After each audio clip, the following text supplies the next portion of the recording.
Monarch Access 125, isang classic modern off-road motorcycle. Silipin natin ngayong araw. Tara!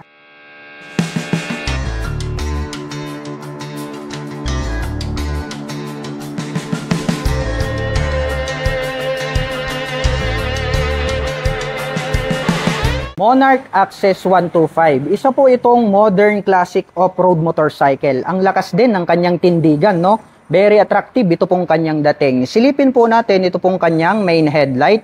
Rounded shape po ito pong kanyang headlight at gumagamit po pala ito ng dual projector lights para po rito sa kanyang high beam and low beam at napapalibutan po yan ng daytime running light. Located naman po rito sa bandang itaas ito pong kanyang mga LED na turn signals. At napansin ko lang nagkaroon po pala siya ng front carrier dito sa bandang itaas.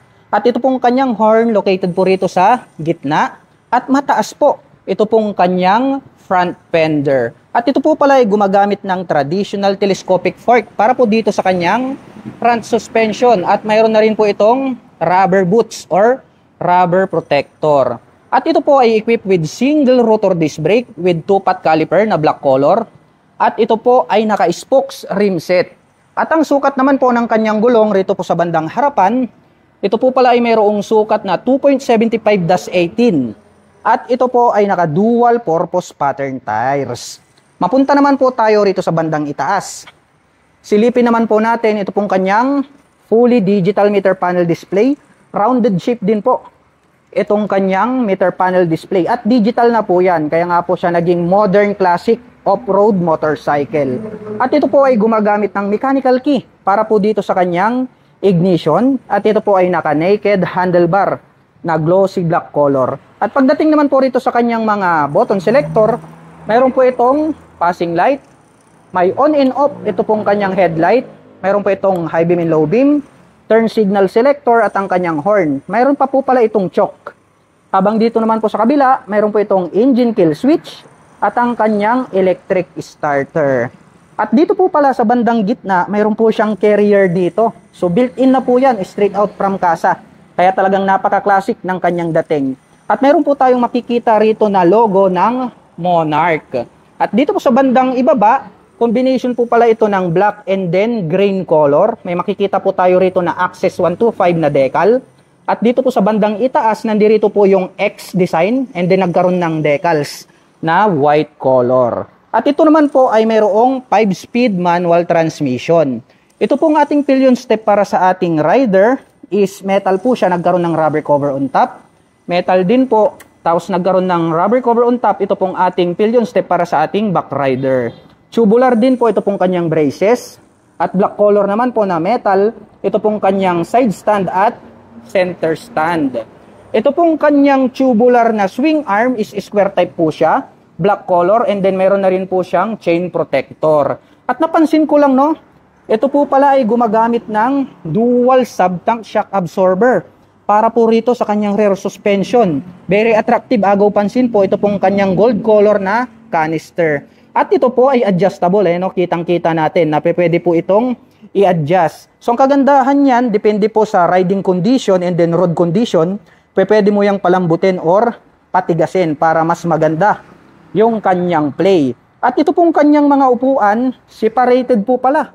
Ito pong ating upuan para po sa ating rider and then back rider. So share ko lang, ito pong ating back rider seat ay detachable. So once po nating tinanggal ito pong ating back rider seat, ay ganyan po yung kalalabasan niya. Magkakaroon po siya ng square type na rear carrier. Kaya kung halimbawa marami kayong ikakarga ng mga mabibigat gaya ng bigas, etc., ay pwedeng pang bundok ito pong off-road motorcycle na ito. Balik natin itong kanyang upuan. At dito po pala sa ating rider seat, nandito po located ito pong kanyang fuel tank. At ito po ay mayroong fuel tank capacity na 9 liters. At mayroon naman po itong fuel consumption na 40 km per liter. So close natin itong kanyang upuan. Ito pong kanyang upuan, no, napaka-classic ng dating. Para sa akin, plus points yan dahil nga more attractive siya. And then yung seat cover niya is rough po siya kaya hindi ka dudulas rito. And then napakalambot. Ito pong kanyang upuan kaya more comfortable po itong sakyan. Mapunta naman po tayo rito sa likuran. Silipin naman po natin ito pong kanyang tail light. Ito pong kanyang tail light, pahaba po pala siya. Naka full LED na po yan. At nandirito na rin po located ito pong kanyang mga turn signals dito po sa kanyang taillight assembly. At dito po sa bandang itaas, meron po siya ritong plate light at meron po siyang added light reflector. At ito pong kanyang rear fender ang kanyang nagsisilbing plate holder. At pagdating naman po rito sa kanyang rear braking system, ito po pala ay gumagamit ng drum brake. At ito pong kanyang hub is gray color. Naka-spokes rim set po ito. At ang sukat po ng kanyang gulong rito sa likuran ay meron pong sukat na 3.50 by 16. At ito po ay naka-dual purpose pattern tires. At ang Monarch Access 125 ay meron po itong 770mm na seat height. Ngayon naman po ay susubukan nating sakyan para maipakita ko sa inyo kung gaano nga ba ito kataas. Para po sa mga magtatanong, ang aking height is 5'6". Makikita nyo naman, lapat na lapat yung aking paa. Kaya masasabi ko na more comfortable ito para po sa mga tulad ko na 5'6" in height. At para naman po sa mga kababayan natin na hindi naman masyado katangkaran, sa tansya ko naman ay kayang-kayang i-manage ito ng 5'3" and above. At ang angas po ng dating, nito pong kanyang exhaust pipe dahil nga po combination po ng black at gray color. Ito pong kanyang mga head protector. Nagkaroon pa ng mga butas-butas rito na nagkaroon ng additional classic looks para po sa kanyang overall physical appearance. At mayroon naman po itong single exhaust. Wow, ang bangis pala. Dito pong kanilang classic off-road motorcycle. At nandirito naman po yung kanyang kick starter. At bukod dyan ay meron din po itong electric starter. At metal naman po na black color, ito pong kanyang foot brake. Ito pong kanyang engine is black color po siya at may naka-intact naman po dyan na Monarch. Kung mapapansin nyo po, wala po itong clutch lever dahil ang motorsiklo po na ito ay naka semi-automatic. At ito po ay mayroong 4-speed manual transmission. Napansin ko lang dito sa bandang gitna, mayroon na din po pala siyang integrated na USB Type-A port. So bagay na bagay talaga sa adventure. Dahil nga, kapag halimbawa napunta kayo sa mga malalayong lugar, pag nalobat na yung inyong mga mobile phones, gadgets, nothing to worry about.